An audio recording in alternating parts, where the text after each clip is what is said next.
Which films would you say portrays men's mental health struggles in a realistic way? I do like films. I think certainly at the moment, there's two different types of films I'm basically watching at the moment. Horror films with my wife, because we both love horror films, and then Frozen on repeat. Basically is like the two films I'm watching constantly. With a bit of Shrek actually thrown in as well, funnily enough. My daughter's kind of recently gone to Shrek. But in terms of your question, there's a fabulous film called The Mask You Live In, and it's kind of like a docu-film from 2015, and it's talking about these narrow definitions of masculinity and a lot of what we've spoken about, and this idea of masks. And there's a guy called Ashanti Branch who's in the film who I've interviewed for the podcast as well, and he does a lot of work with boys and young men on masks, and they actually make physical masks.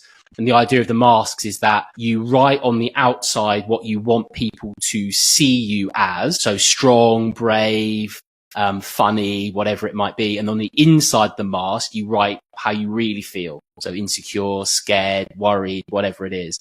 And just even that act of writing those two different sides of the mask out is just really, really powerful and a nice way to encourage those open conversations, just kind of understanding how you're feeling in yourself as well. But yeah, a lot of it is centered around these narrow ideas of masculinity. And when we're talking about things like the impact of social media, and we're talking about the impact of influence like Andrew Tate and the impact of things like the red pill movement, etc., for me, they still are the symptom rather than the actual root cause of what's happening. Would I like to live in a world where there wasn't the likes of Andrew Tate, red pill? Absolutely.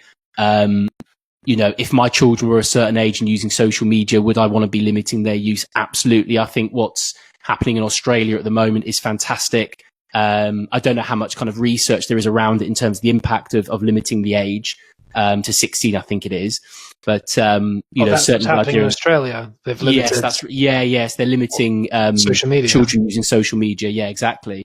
But I fundamentally believe that is treating the symptom and not the root cause. And the root cause is what's happening at a young age and how boys and young men are being brought up, how they're being conditioned, what they're being told, the messages that they're getting. And really that's the area that we should be really focusing on trying to get right. Because if we can get boys and young men to a point where they feel more comfortable in themselves, they understand healthy masculinity and all these kind of things, you would hope when they start to get exposed to the inevitable stuff that they're in a much better place to be able to deal with that and make a better judgment call. Rage Whale.